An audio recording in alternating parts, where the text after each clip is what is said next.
Good evening, ladies and gentlemen. My name is Anthony Davis, and welcome to Intro to Podcasting, the podcast. And with me today is Lolli. See, I gotta get that right. Lollipop. Like lollipop. I love that. So Lolli, lollipop, and we have John to my right, and to my left we have Sean.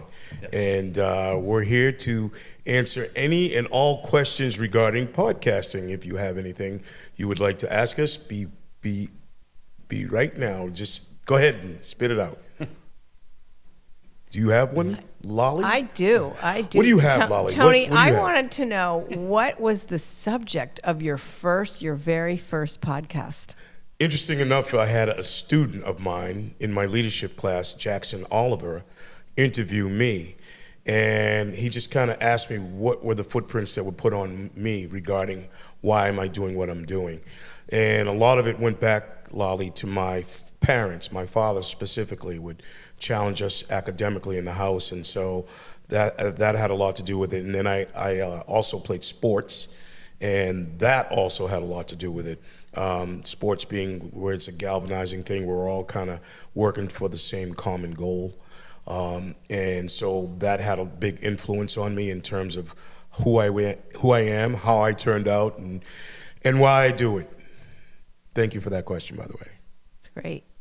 I remember my father used to make us come to the dinner table and cut an article out of the newspaper so that we'd have a topic of discussion at every family dinner. That's pretty cool. That's pretty cool. Tough to do these days. Whatever happened to that, right? We don't really sit around the table anymore and have dinner. Everybody sits in front of the TV and watches it, right?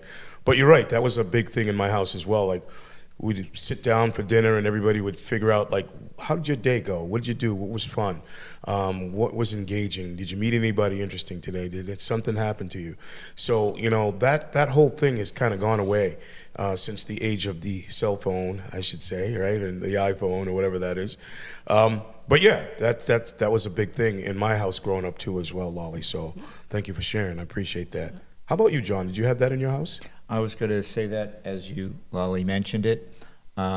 Lately I've been telling stories about my parents, and I know that there was things that I did with my parents, and it didn't matter what we did.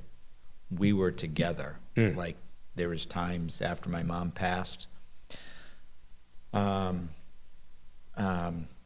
would be taking my dad to Foxwoods. Ooh. And I would pick him up, drive him down, a couple of hours drive, but we got time in the car. We're talking. Yeah. Was he a big winner? What's that? At Foxwood, did he win a lot? We only won because we spent time together. Okay, that's I like that. That's the big winner right there. I like that. And I would make sure he would get to his favorite slot machine. Then he'd go to another. Then we'd go and have lunch. Then I'd get him to poker, and I'd be pushing him around in a wheelchair. And then we'd go to dinner, and then we'd drive home. Nice. And I remember the day he was dying, he thanked me. And it was the moments, like, we were there. Yeah, like, those are the moments you live for sure. I told you earlier that I'm dealing with some kids called Youth Build over in Salem. Mm-hmm. I don't think they have some of the memories that I do. And I know I've been involved with a group in Boston, Home for Little Wanderers. Mm-hmm. And there's just kids that they ain't coming home to their mom and dad and having talks. I think my mom asked me once, did I smoke marijuana? And I could talk about it. I mean, again, I was probably 21 at the time, 22. But Dad would come home, we'd have dinner, and we'd talk. And I kind of liked how you said your dad asked for an article, and you're there, you're talking, and you remember that. Yeah. That's awesome. What about you, Sean? You got any memories of parents maybe helping you do things, or what do you got? We definitely sat at the dinner table. Yeah. Sometimes they were pleasant. It was pleasant. Sometimes it was not so pleasant. Yeah. But we did eat regardless of what was going on. That's right? important. You got to eat. Yeah. 3 squares a day. Yeah. And mother cooked, forever. Meals and yeah. I remember one time at the dinner table myself, and I was not a vegetable eater at one point. Now I am, because I'm older, and vegetables are good for you, right? That's what they say.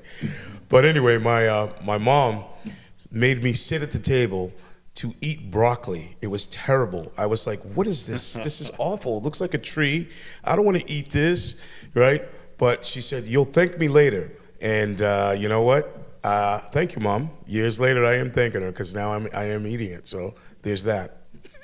I remember trying to hide it underneath the dish, kind of slide it out. That's right. Absolutely.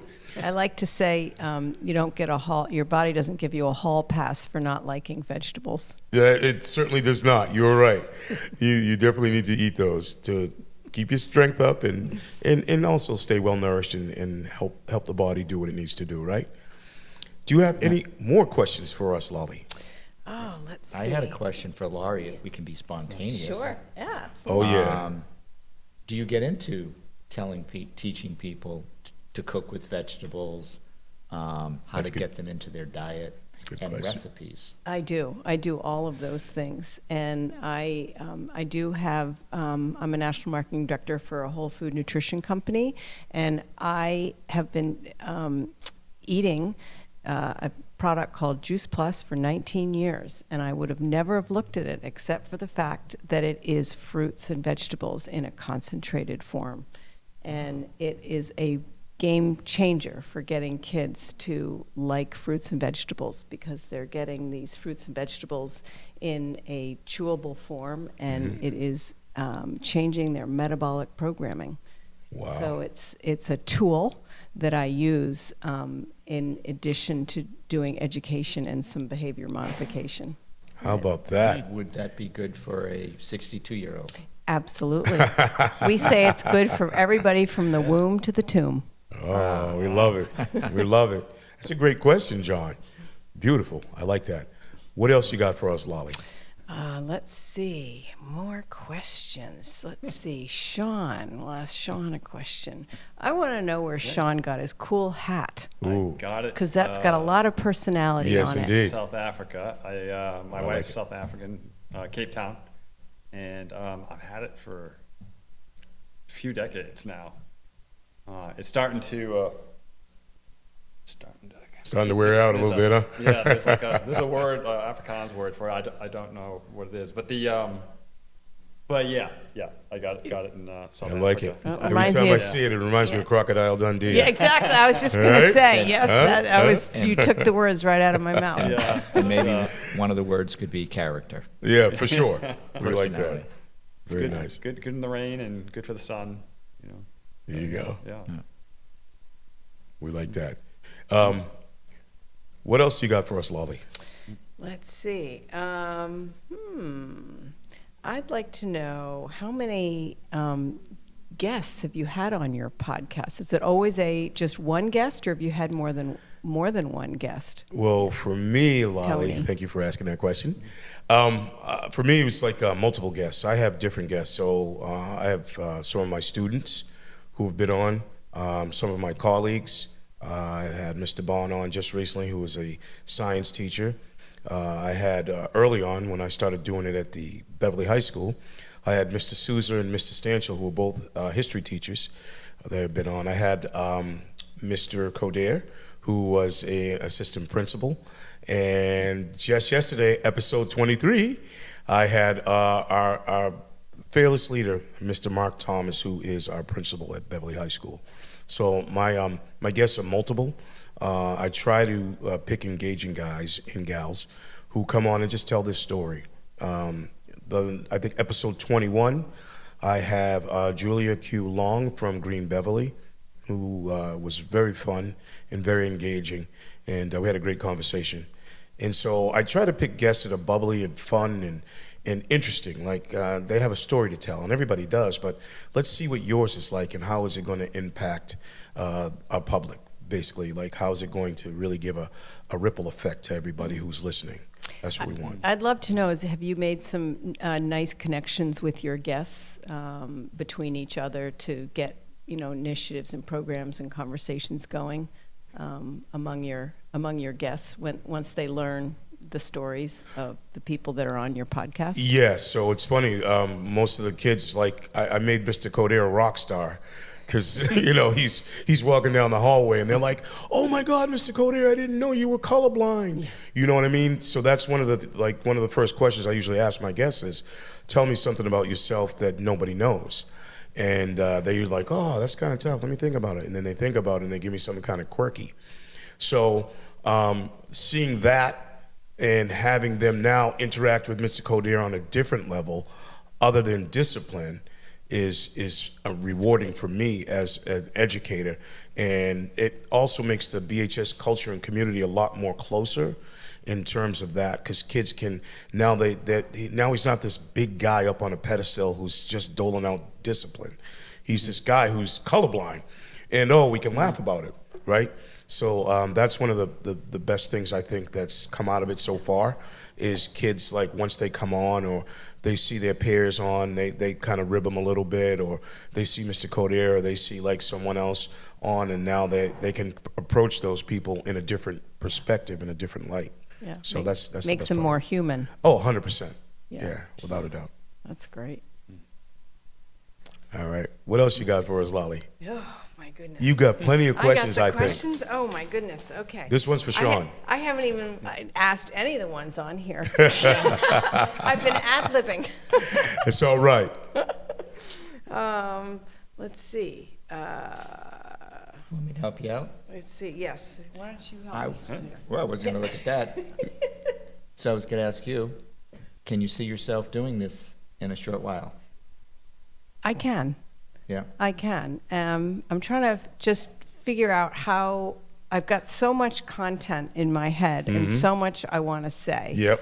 And I'm trying to sort of hone in what's most interesting to people, because I can talk on so many levels. I'm passionate about family health because I think kids are the most important generation to help right now, and they are the ones that are most influential, and they want to be healthy, but I don't think that they know how. And so I'm just trying to figure out how to, do I make it fun? Do I make it funny? Do I make it serious? Do I, how do I approach this? That's what's going through my head. Well, the beauty of that is, that question, it's funny you should say that, is that you can be all those things on your podcast. Right, yeah. It doesn't have to be pigeonholed into one specific thing, right? What I said on my podcast the other day, and it's interesting because my dad said this to me when I was 13, and I still remember it. He said, sometimes a man or a woman will meet their destiny on the road they took to avoid it. I was like, what? What are you talking about? Wow. Right? I was 13 when he said that, and I remember it. And then obviously as you go through your life, certain things start happening. You're like, oh yeah, that applies. I'm good with that. So, as they say in life, two things can be true at once. You can have that, and you can have your cake and eat it too, like they say. So yeah, your podcast can be whatever you want it to be on, and it can encompass being funny, it can encompass being serious. Like the conversation I had yesterday with Mr. Thomas was a little bit of funny stuff early on.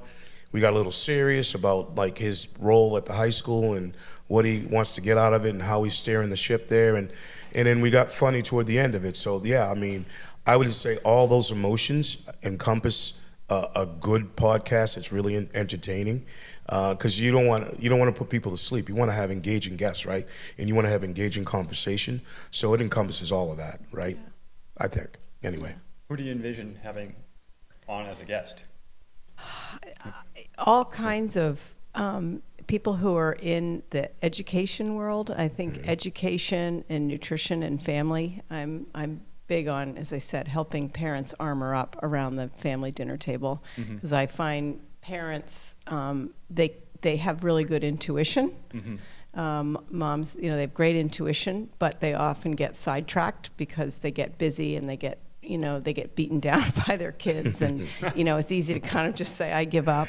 But I'm sort of that person that's like, don't give up, stay with it, because I can tell you I'm on the other end of it, and it's worth it. It's the most important thing you'll do. And when you say armor up, what do you mean by that? Give them their spine, self-confidence, empowering them, Gotcha. empowerment. Right. to say, we're not doing that. This is our family. I don't Yep. care what Nikki down the street is doing. Sure. This Got is it, what we're got it. doing. You Yeah, know, right. Okay. so We and need so more and of so that. is, you I don't know know. why we don't get more of that in the family setting, right? Yeah. Because sometimes kids are like, they have a lot of latitude, and they're like, I just want to do this. And my friend's doing it, or Sally's doing it, or someone's doing it. It's like, well, wait a minute. We don't care what Sally's doing. If Sally's going to jump off a bridge, you jumping with her. You know what I mean? That type of thing. So I get what you're saying. Yeah. You know what I mean? It's really important to follow that thing. You're right. Yeah. Yeah. And Follow the intuition. Yeah, Stick for sure. with it. Yeah. Definitely. And an idea that I had, one of your podcasts was trying to get ideas and then share them to then help other people.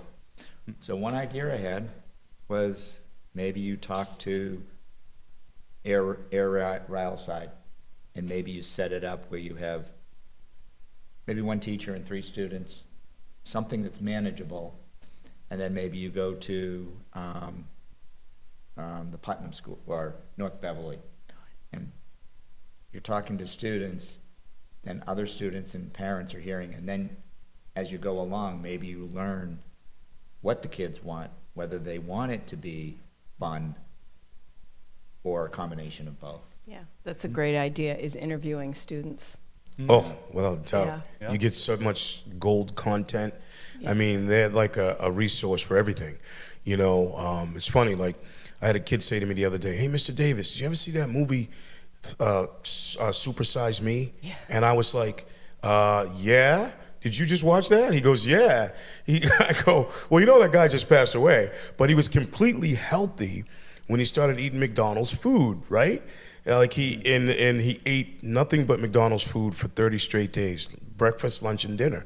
And so we started talking a little bit about that. And I'm like, are you eating McDonald's every day?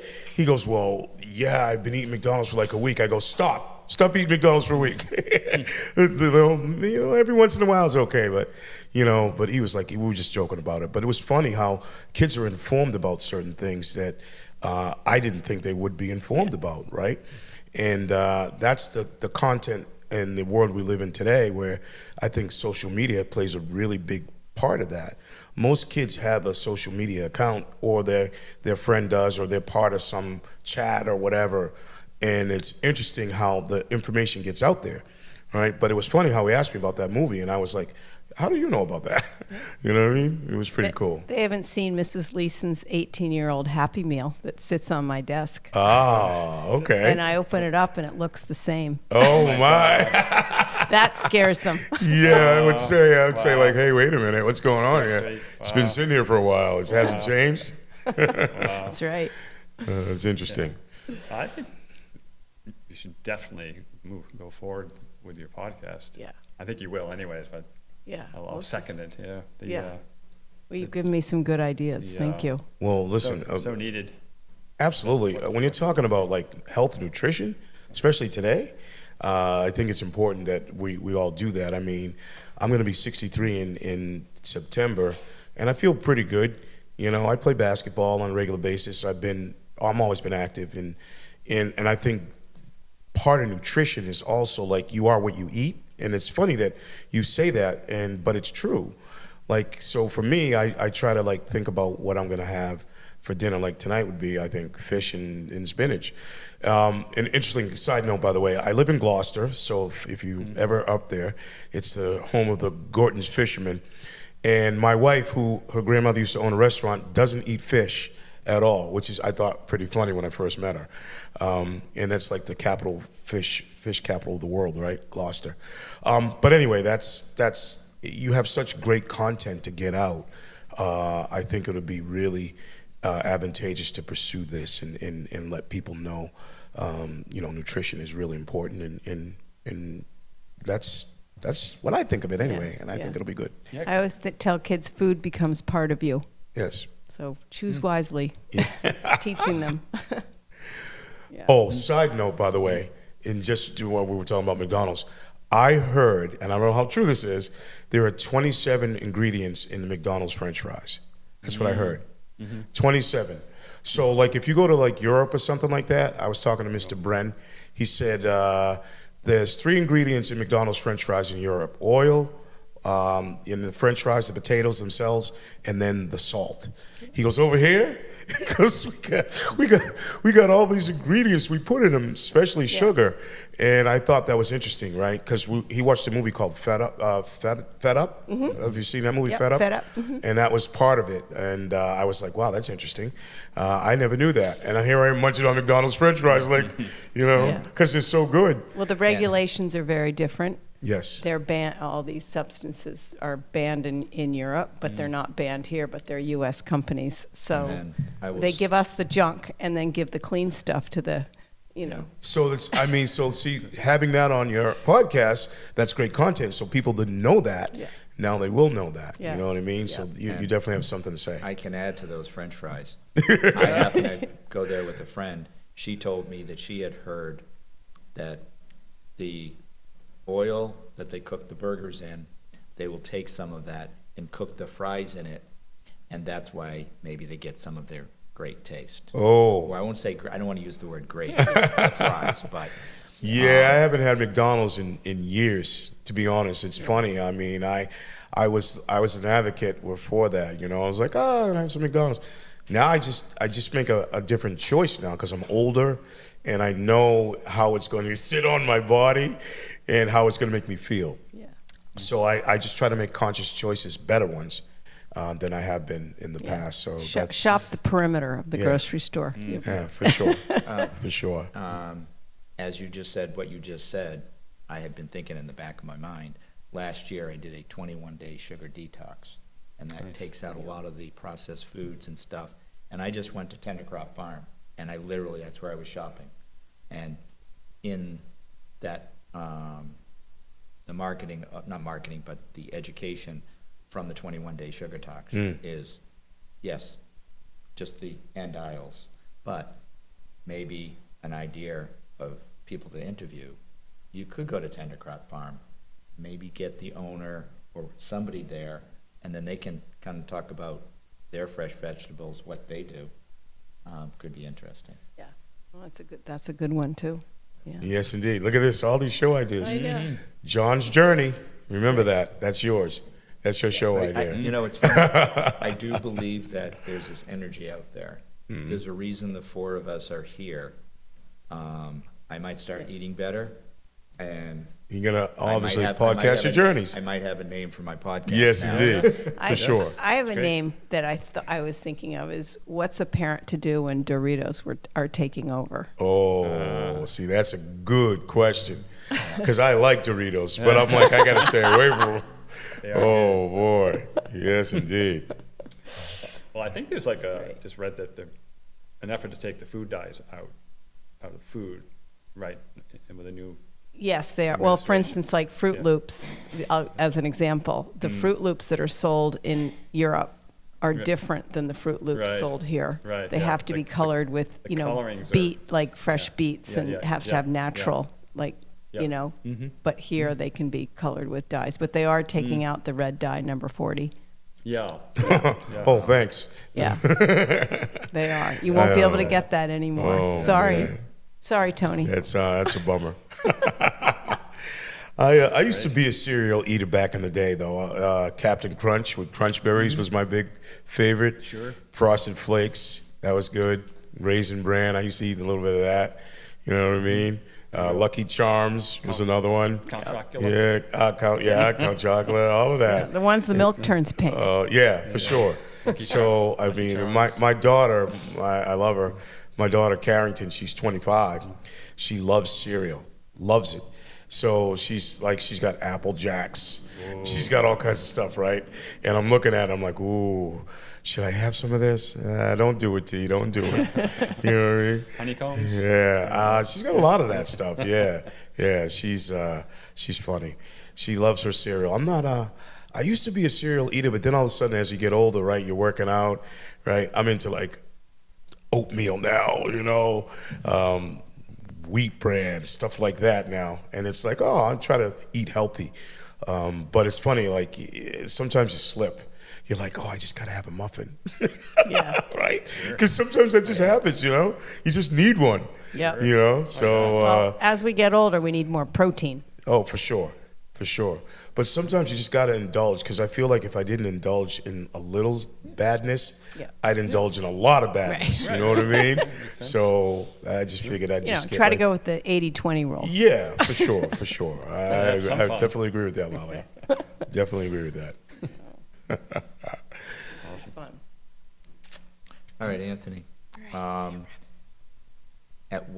Do you have a favorite episode of your podcast that you've started, and maybe call it a tipping point, a point that you knew, yeah, this is what I like. Oh man, so I actually have two. The first one I shot with Brandon Souza and Sam Stanchel. They're birds of a feather, so we're all history teachers at Beverly High School. And that was my favorite episode because it was like a roundtable discussion. Brandon was talking about how he went to college, and he was like, his college was like an old castle. And we were talking about Mr. Stanchel, him having brothers. He's like one of 5 brothers, and his brother also, Seth, works at the high school, and how it was like he was like, yeah, he teaches like wellness, and so that episode was near and dear to my heart because those two guys, I interact with them on a daily basis, so it was good to see a different side of them, other than the side that I see at work, so to speak. And I don't even deem it work; it's just I deem it school. So that was one. And then the other one I shot with a kid. Now it just all of a sudden became my favorite, was Jordan Simpson. I just did it, episode 19, where here's a kid who's unassuming, he's in school, and you would never know he's an artist, and he has things up on Spotify. I'm like, wow, really? Let's talk about this for a little bit. He goes by the name of JC. That episode is episode 19. You can catch all your streaming on Spotify and all the streaming on services. But it was good to interview a kid like that, knowing that he has like sort of this vision for himself, right? Because most kids in 10th and 11th grade don't have a vision for themselves, but he does. He sees himself being this huge worldwide artist, and music has always been like his thing, his jam. And just getting to talk to him and seeing his like perspective on Michael Jackson or Prince, you know what I mean? Like I would ask him those questions, and he would like, oh wow, you gonna go there? And I'd say, yeah, Kobe or LeBron, you know what I mean? So I'd give him a little something to think about, but his answers were great. So that was one of, so far that's probably, those two have been my favorite. Although probably the one I shot yesterday with Mr. Thomas was pretty good too. And I got something coming up that I hope will be just as good, if not surpass those 2 episodes. But those 2 kind of stand out to me for now. Oh, did I mention Mr. Bren? I did not. Maybe I have 3. So Mr. Bren is a wellness teacher at Beverly High School, and Mr. Bren is incredibly awesome, right? And I say that tongue-in-cheek, but I really mean it. He is what the kids need, and he helped one of my guests, Mia Chavez, over a tough period in her life, a tough time, and so having an educator like that and collaborating with him was also really cool on that episode. We talked a lot about empathy and giving and service and all of that stuff, and he's good like that. And so I think I have 3 now. Now that I mentioned that. So it'll be Brandon Souza and Sam Stanchel. It'll be Jordan Simpson and Mr. Brent. Those are my 3 favorite episodes so far. What number was Mr. Brent? What episode was funny, that? Mr. Brent was 18, I think, 18, right? all right. Yeah, episode 18. I'll go look for it. I want to hear the wellness teacher. Episode 18, Mr. Brent, yeah. So if you go on Spotify and all your streaming services, you'll be able to find, type in Footprints and Anthony Davis, and you'll come and you'll see all of the episodes there. And Mr. Brent is definitely on there. It's a good one. I would recommend listening. But thank you for asking that question. Do you have your contact information on your podcast? I don't, but it's interesting. Like when I come on here, I usually say, if you want to be a part of the podcast, go to adavis@beverlyschools.org and send me an email, and then I can book the studio time, and we can collaborate a little bit before we get here, and then we're able to book it. We sit it, and then we sit down and we have a conversation. So that's usually how it works. for me. And I'll just send Amanda like, oh, I'm going to have a guest on this day or that day. And by the way, I film my podcast every Tuesday here at BevCam, 261 Cabot Street, from 3 to 3:30 p.m. So if you're available any of those times, please send me an email at adavis@beverlyschools.org, and I'd love to have you on as a guest on my show, Footprints. And where does it stream? It streams on all the podcast streaming services. Spotify, Podbean, Pod Addict, Overcast, all of them. You can find it. You'll find us there. Awesome. Yes, indeed. Thank you for asking that, Sean. Yeah, sure. Appreciate that. Yeah, fun. Oh, all right. I think we're done. Thank you for joining us for this episode of Introduction to Podcasting. And hopefully you learned a little something. And you'll certainly see these folks. You'll see Lolli, you'll see John, and you'll see Sean and myself here at BevCam. And we'd like to thank you for tuning in. And we'll see you next time.